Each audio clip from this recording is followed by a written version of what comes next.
नमस्कार, मंडल news bulletin में आपका स्वागत है। आइए पेश करते हैं आज के प्रमुख व मुख्य समाचार।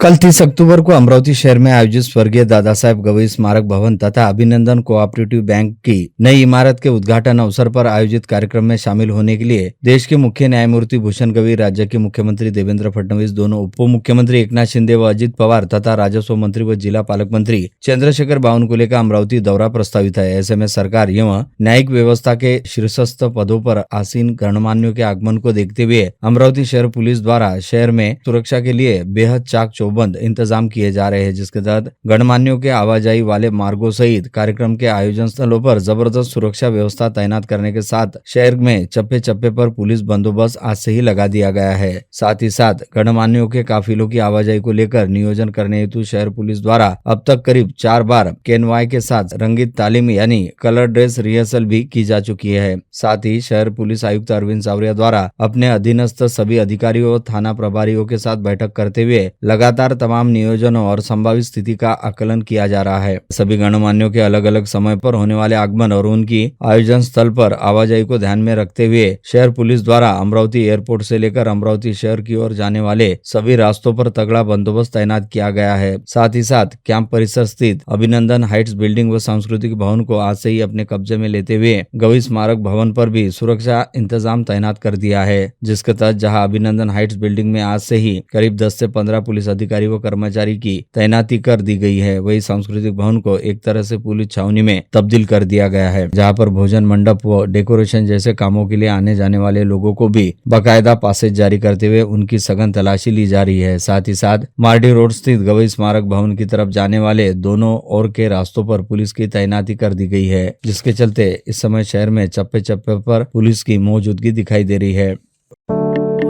पूर्व राज्यपाल दिवंगत रासू उर्फ दादा साहब गवई की स्मृति में निर्मित भव्य स्मारक का उद्घाटन समारोह मुख्यमंत्री देवेंद्र फडणवीस के हाथों कल गुरुवार 30 अक्टूबर को दोपहर 3 बजे अमरावती के मार्डी रोड स्थित संत गाडगेबाबा अमरावती विश्वविद्यालय के पीछे आयोजित किया जा रहा है। इस अवसर पर स्वर्गीय दादा साहब गवई के बड़े सुपुत्र एवं देश के मुख्य न्यायमूर्ति भूषण गवई द्वारा अपने पिता की स्मृति में निर्मित स्मारक का लोकार्पण किया जाएगा। यह क्षण अमरावती के लिए अत्यंत गौरवपूर्ण माना जा रहा है। सर्वोच्च न्यायालय के मुख्य न्यायमूर्ति भूषण गवई का आज बेलोरा स्थित अमरावती विमानतल पर विशेष सरकारी विमान के जरिए आगमन हुआ। इस अवसर पर सीजेआई गवई का प्रशासन द्वारा भावपूर्ण स्वागत किया गया। इस समय जिले के सांसद बलवंत वानखड़े, विभागीय आयुक्त डॉक्टर श्वेता सिंघल, विशेष पुलिस महानिरीक्षक रामनाथ पोकले, जिलाधीश आशीष एरेकर, शहर पुलिस आयुक्त अरविंद सावरिया, जिला पुलिस अधीक्षक विशाल आनंद व उप विभागीय अधिकारी श्रद्धा उदावंत आदि उपस्थित थे।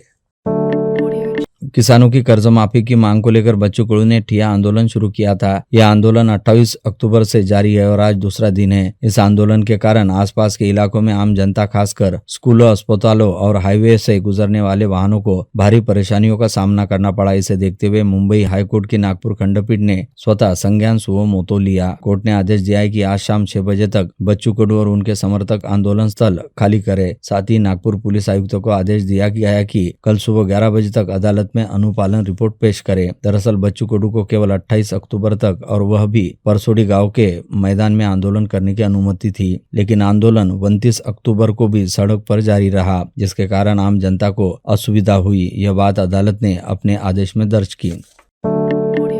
किसान कर्ज माफी की मुख्य मांग को लेकर प्रहार जनशक्ति पार्टी के मुखिया बच्चू कडू के नेतृत्व में किसान नेताओं और किसान संगठनों द्वारा मंगलवार 28 अक्टूबर की शाम से बूटीपुरी व जामठा के बीच नागपुर हैदराबाद मार्ग पर हजारों किसानों के साथ ठिया आंदोलन किया जा रहा है, जिसके चलते कई महामार्गों पर ट्रैफिक जाम हो चुका है। साथ ही बच्चू कडू ने सरकार से चर्चा करने हेतु आंदोलन छोड़कर मुंबई जाने से इनकार करते हुए सरकार को चर्चा के लिए नागपुर आने हेतु कहा। वही अब इस पूरे मामले पर अपनी प्रतिक्रिया देते हुए राज्य के मुख्यमंत्री देवेंद्र फडणवीस ने कहा कि राज्य सरकार ने किसानों को कर्ज माफी देने से कभी इनकार नहीं किया है, बल्कि हमने सही समय आने पर कर्ज माफी की घोषणा करने की बात कही थी। साथ ही जिन किसानों व बाढ़ व बारिश के चलते नुकसान हुआ, हमने उन आपदा प्रभावित किसानों के बैंक खातों में आर्थिक सहायता भी जमा कराना शुरू कर दी है, जिसके लिए राज्य सरकार द्वारा 32,000 करोड़ रुपए का राहत पैकेज भी घोषित किया गया। ऐसे में किसानों ने राज्य सरकार पर भरोसा रखना चाहिए। साथ ही लोगों को तकलीफ हो ऐसा कोई काम नहीं करना चाहिए, क्योंकि कई बार आंदोलन की आड़ लेकर कुछ लोग स्थिति बिगाड़ने का प्रयास करते हैं।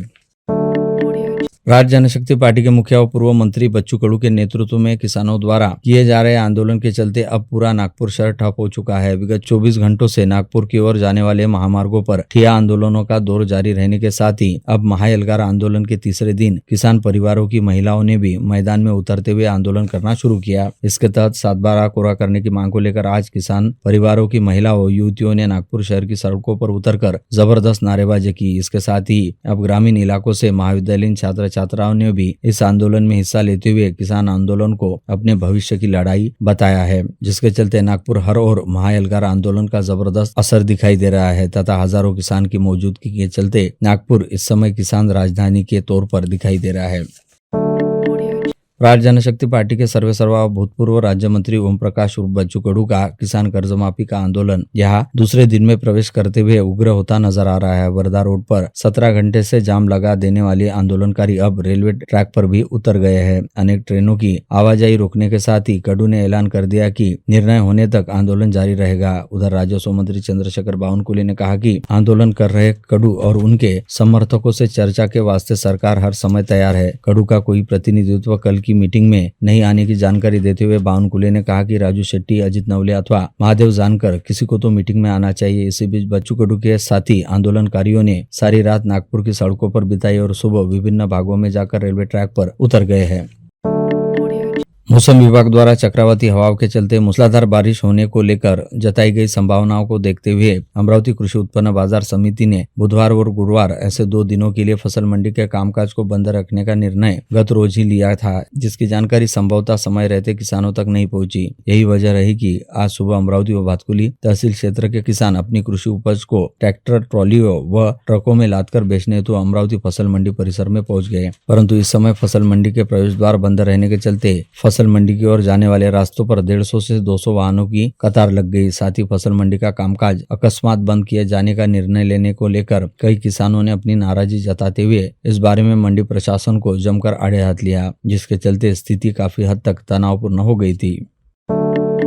अमरावती शहर के नागरिकों के स्वास्थ्य में सुधार लाने और उन्हें स्वस्थ एवं सुखद वातावरण प्रदान करने के उद्देश्य से अमरावती महानगर द्वारा अमरावती नागपुर की तर्ज पर अभिनव पहल हैप्पी ट्रीट प्रोग्राम राहगीर या क्रियान्वयन किया जाएगा। इस कार्यक्रम की प्रभावी योजना के लिए मंगलवार 28 अक्टूबर को शाम 4 बजे अमरावती मनपा के कॉन्फ्रेंस हॉल में एक प्रारंभिक बैठक आयोजित की गई। इस बैठक की अध्यक्षता मनपा आयुक्त चांडक ने की। बैठक में कार्यक्रम की योजना क्रियान्वय, विभागीय समन्वय, नागरिक भागीदारी के साथ साथ यातायात प्रबंधन, सुरक्षा और सांस्कृतिक गतिविधियों पर विस्तृत चर्चा हुई।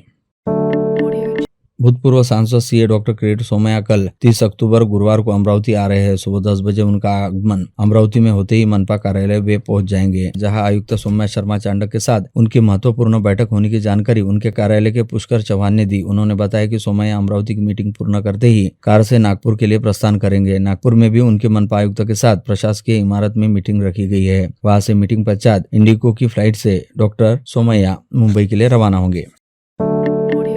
आयकर विभाग द्वारा उप निबंधक कार्यालयों पर विदर्भ भर में गत अगस्त से की गई छापामार तथा सर्वे की कार्रवाई में 10,000 करोड़ से अधिक छिपाए गए लेन देन का खुलासा हुआ तथा वही अकेले अकोला में 800 करोड़ और अमरावती में 300 करोड़ के व्यवहार छिपाए जाने की हरकत का पता लगाया गया है। विदर्भ के आरवी, मलकापुर, वर्धा और नागपुर के कई दफ्तरों में सैकड़ों करोड़ के व्यवहार पंजीकृत नहीं किए जाने का बड़ा खुलासा करने का दावा IT अधिकारियों ने किया। विधायक राजेश वानखेड़े ने गुरुकुंज मोजरी के वृद्धाश्रम में बड़े बुजुर्गों के साथ दिवाली मनाई। उन्होंने बुजुर्गों को दिवाली उपलक्ष्य उपहार देकर उनके पास बैठकर दिलखुलास बातचीत भी की। नए कपड़े और मिठाइयों का वितरण पत्नी आरती वानखेड़े के साथ मिलकर किया। उन्होंने बुजुर्गों से उनके स्वास्थ्य को लेकर पूछताछ की। इसी प्रकार उनके दैनंदिन जीवन के अनुभव और दिवाली की स्मृतियों के बारे में भी आस्थापूर्ण जानकारी ली। एक दिन था जब पुरानी तस्वीरों को यादों का निपटारा कहा जाता था, जिसे खोलते ही कई पुरानी यादें ताजा हो जाती थी। गांव में जब फोटोग्राफर मिलना तब मुश्किल रहता था। यह रिश्ता आज के इस आधुनिक युग में भले ही कम मजबूत रहा है, लेकिन फिर भी फोटोग्राफी कला सामाजिक रिश्तों को बनाए रखने का माध्यम जरूर बनती है। ऐसा प्रतिपादन जिले के पूर्व पालक मंत्री डॉक्टर सुनील देशमुख ने किया और उदय साकोते द्वारा आयोजित कार्यक्रम की सराहना की।